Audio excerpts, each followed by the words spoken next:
సమాజంలో అంధులకు ఉన్న విలువని తగ్గిస్తూ వారి పట్ల సానుభూతి చూపించడాన్ని పట్నాయక్ ఎలా నిరసించాడో చాప్టర్ 24లో విన్నారు కదా. అంధులు ఏ పని చేయలేరన్న అపోహను పోగొడుతూ భాస్కర్ పట్నాయక్ చదువులో ఇన్ని డిగ్రీల్ని ఎలా సంపాదించాడో ఇప్పుడు వినండి. నేను బిఏ మొదటి తరగతిలో పాస్ అయ్యాక పాలిటిక్స్, పబ్లిక్ అడ్మినిస్ట్రేషన్ అనే 2 సబ్జెక్టుల్లో కూడా ఎంఏ డిగ్రీలు సంపాదించాను. నేను ఇలా డిగ్రీలు సంపాదించుకుంటూ ఉంటే నా తోటి ఉద్యోగులు రకరకాల కామెంట్స్ చేస్తూ ఉండేవారు. ఆశ్చర్యం ఏమిటంటే మేధావంతులైన ఫ్యాకల్టీ కూడా ఈ విధంగా విమర్శించే వాళ్ళ జాబితాలో ఉండటం. ఇప్పుడు నువ్వు చదువుకుని చేసే పనేముంది పట్నాయక్, ముందు జీవితం గురించి నేర్చుకో, ఇక్కడ నిన్నెవరూ చదవమని అడగటం లేదు కదా అని అంటుండేవారు. నేను మొదటి తరగతిలో పరీక్షలు పాస్ అయి డిగ్రీలు తెచ్చుకోవడం, ఎక్కడికెళ్ళినా పోటీల్లో నాకే బహుమతులు రావడం మొదలయ్యేసరికి కొంతమంది సహోద్యోగుల్లో నా మీద అసూయ మొదలైంది. అంతకుముందర నేను పనులు చేయకుండా కూర్చున్నప్పుడు పని పాట చెయ్యకపోయినా మంచి జీతాలు మాత్రం పుచ్చుకుంటున్నాడు అని కొంతమంది విమర్శించేవాళ్ళు. మనకి కూడా అంగవైకల్యం వచ్చి ఉంటే బాగుండేదేమో, కూర్చోబెట్టి జీతాలు ఇచ్చేవాడు అని ఇంకొంతమంది అనేవారు. మన బ్యాంకులో ఎంతోమంది పని చేయకుండా జీతాలు తీసుకుంటున్నారు కదండి, ఇప్పుడు తను పని చేయడం లేదని ఎందుకు అనుకోవాలి అని నన్ను కూడా పని చెయ్యని బద్ధకస్తుల జాబితాలోకి చేర్చేసేవాళ్ళు కొంతమంది. అదృష్టవంతుడు పట్నాయక్, నీ కళ్ళు పోయాయి గనక సరిపోయింది, లేకపోతే ఈ లోకంలో ఉన్న చండాలమంతా చూడవలసి వచ్చేవాడివి అంటూ నా అంధత్వాన్ని కూడా ఒక అదృష్టం కింద చూసేవాళ్ళు ఇంకొంతమంది. నేను పని చెయ్యాలనుకునేవాడనే కాని ఖాళీగా కూర్చోవాలని అనుకునేవాడని కాదు గదా. అలాంటప్పుడు వీళ్ల మాటలన్నీ నా మనసును బల్లెల్లాగా గుచ్చుకుంటుండేవి. అయినా చూపు లేకపోవడం నా తప్పు కాదు గదా, మరి ఎందుకు నా మీద ఇన్ని విమర్శలు కురిపిస్తున్నారు? నా వెనకాల ఇలాంటి విమర్శలు వినపడ్డప్పుడల్లా నాలో ఇంకా ఏదో సాధించాలన్న కసి, పట్టుదల పెరిగిపోతుండేవి. నా చేత ఎలా పని చేయించుకోవాలో తెలియని వాళ్ళందరూ నన్ను వెక్కిరించేవాళ్లేనా అన్న కసి పెరిగిపోయింది నాలో. నా చేత పనులు చేయించుకోవడానికి వాళ్ళకి ధైర్యం లేదు. రూల్స్ని అడ్డం పెట్టుకుని కుంటి సాకులు వెతికి నన్ను ఏదో ఒక మూలన కూర్చోబెట్టడానికి ప్రయత్నం చేస్తుండేవాళ్ళు. పోనీ మాట్లాడకుండా కూర్చుందామని అనుకుంటే పని లేకుండా కూర్చున్నానని అంటున్నారు. ఇలా 2 నలకలతో మాట్లాడడం వాళ్ళకే చెల్లింది. నాకు చెయ్యడానికి పని ఇచ్చి అది నేను చేయలేకపోయినప్పుడు వాళ్ళు అనవలసిన మాటలవి. నాకు పని ఇవ్వకుండానే అలా విమర్శిస్తున్నారని చెప్పి నన్ను నేను రుజువు చేసుకోవడం కోసం నేను రకరకాల పనులు కల్పించుకుని మరీ చేయడం మొదలుపెట్టాను. ఎవరు వేళాకోళం చేసినా పట్టించుకోకుండా నాకు తోచిన పందాలో ముందుకు వెళ్లాలని నిర్ణయించుకుని CIIB పరీక్ష కూడా రాయాలని నిర్ణయించుకున్నాను. ఇప్పుడు ట్రైనింగ్ సెంటర్లో ఉన్నవాడు నన్ను పట్టించుకోకపోయినా నేను చదువుకుంటూ సబ్జెక్టు మీద పట్టు తెచ్చుకోగలిగితే రేపు వీళ్ళందరూ వెళ్ళిపోయి కొత్త నీరుకు వచ్చాక కానీ, నా క్యాడర్ మారాక కానీ నాకు పాఠాలు చెప్పే అవకాశం వస్తుంది అన్న ఆశతో నేను నా చదువు కొనసాగిస్తూనే ఉన్నాను. CIIBలో 2 భాగాలు పూర్తి చేయడం కూడా నా జీవితంలో ఒక ప్రహసనమే. బ్యాంకులో చేరిన 2 సంవత్సరాల తర్వాత నేను కూడా CIIB పరీక్షలు ఎందుకు రాయకూడదు అని అనుకున్నాను.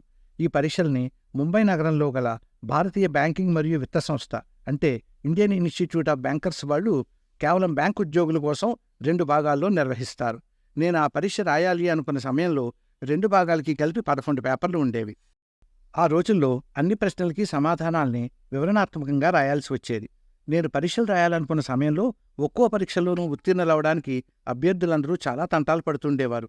అసలు ఏమి రాస్తే పాస్ మార్కులు వేస్తారో ఎవరికీ అర్థమయ్యేది కాదు. ఒక్కో పేపర్ని 10-12 సార్లు రాసిన వాళ్ళు కూడా నాకు ఎదురయ్యారు. సహాయకుడి సహకారంతో నేను ఈ పరీక్షలు రాయగలనా అని ఇండియన్ ఇన్స్టిట్యూట్ ఆఫ్ బ్యాంకర్స్కి ఉత్తరం రాసి అడిగాను. నేను ఎన్ని ఉత్తరాలు రాసినా 2 సంవత్సరాల పాటు నాకు సహాయకుడి సహకారంతో పరీక్ష రాయడానికి అనుమతి ఇవ్వలేదు. మధ్యలో నేను ఆర్థిక మంత్రిత్వ శాఖలోని బ్యాంకింగ్ వ్యవహారాల శాఖకు కూడా నా సమస్యను వివరిస్తూ ఉత్తరం రాశాను. తర్వాత కొంతకాలానికి సహాయకుడి సహకారంతో నేను పరీక్షలు రాయడానికి ఇన్స్టిట్యూట్ వారు నాకు అనుమతి ఇచ్చారు. విశాఖపట్నంలో సంస్థ తరపున జరిపే పరీక్షల్ని స్టేట్ బ్యాంక్ ఆఫ్ ఇండియా నిర్వహిస్తోంది. ఆ పరీక్షలు రాయడానికి సహాయకుడిని వారే నియమించాలి.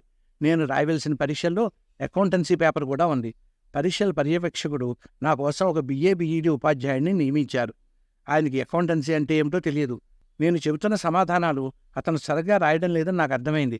అందుకని ఆ రోజున పేపర్ పూర్తి చేయకుండానే రాయడం ఆపేశాను. తర్వాత మా సహోద్యోగులు పరీక్షల పర్యవేక్షకుని దగ్గరికి వెళ్ళి నా గురించి చెబుతూ ప్రాథమిక అకౌంటెన్సీలో కొద్దిగానా పరిజ్ఞానం ఉన్న వాళ్ళని సహాయకుడిగా ఇవ్వమని అడిగారు. నేను అంతగా ఆలోచించలేదండి. ఈసారి పరీక్షలో జాగ్రత్తలు తీసుకుంటాను అని చెప్పి ఆయన మరుసటి సంవత్సరం అకౌంటెన్సీ తెలిసిన సహాయకుడిని ఇచ్చారు. సాధారణంగా లేఖకుని సహాయంతో పరీక్షలు రాస్తే కొంత అధిక సమయం ఇవ్వాలి.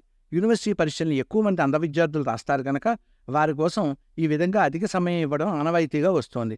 కానీ నేను CIIB మొదటి భాగం పరీక్షలు రాసేటప్పుడు నాకు ఈ సదుపాయం కలిగించలేదు. అలా కేటాయించకపోవడం వల్ల నాకు జరిగిన అన్యాయాన్ని తెలియజేస్తూ ముంబై నగరంలో ఉన్న జాతీయ అంధుల సంస్థకి ఉత్తరం రాసి CIIB పరీక్షల్లో కూడా అంధ విద్యార్థులకు అధిక సమయం కేటాయించడం గురించి ఇండియన్ ఇన్స్టిట్యూట్ ఆఫ్ బ్యాంకర్స్తో మాట్లాడండి అని కోరాను. ఆ సంస్థ వారి జోక్యం ఫలించి ఇండియన్ ఇన్స్టిట్యూట్ ఆఫ్ బ్యాంకర్స్ వాళ్ళు ఈ పరీక్షను రాయబోయే విద్యోగులకి ప్రతి గంట పరీక్ష సమయానికి 15 నిమిషాలు ఎక్కువ సమయం ఇవ్వడం మొదలుపెట్టారు. అంటే ప్రతి పరీక్షకి 45 నిమిషాలు అధిక సమయం ఇస్తారన్నమాట. ఈ పరీక్షలో అకౌంటెన్సీ, మేనేజ్మెంట్ అకౌంటెన్సీ పేపర్లకు సిద్ధం అవడం నాలాంటి అందులకు సవాలు వంటిదే.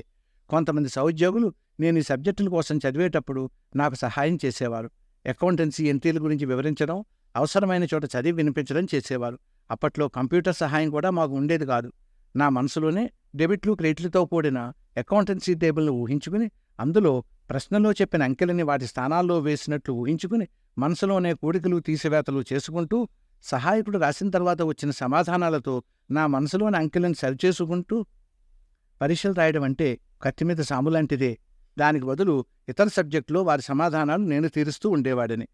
నవలవ్య మేడం చెప్పినట్లు పరస్పరంగా ఒకరి మీద ఇంకొకరు ఆధారపడటం అంటే ఇదేనేమో. ఇటు బ్యాంకులో నా విషయంలో జరుగుతున్న ఆశ నిరాశల ఊగిసలాటల మధ్య CIB 2 భాగాలను పూర్తిచేసి దేశంలోనే ఈ ఘనత సాధించిన మొట్టమొదటి అంధుడిని అయ్యాను. అంధులు ఏ పని చేయలేరన్న అపోహను పోగొడుతూ భాస్కర్ పట్నాయక్ చదువులో ఇన్ని డిగ్రీల్ని ఎలా సంపాదించాడో విన్నారు కదా. భాస్కర్ పట్నాయక్ చదువులో ఇన్ని డిగ్రీల్ని ఎందుకు సంపాదించాలని అనుకున్నాడో చాప్టర్ 26లో వినండి.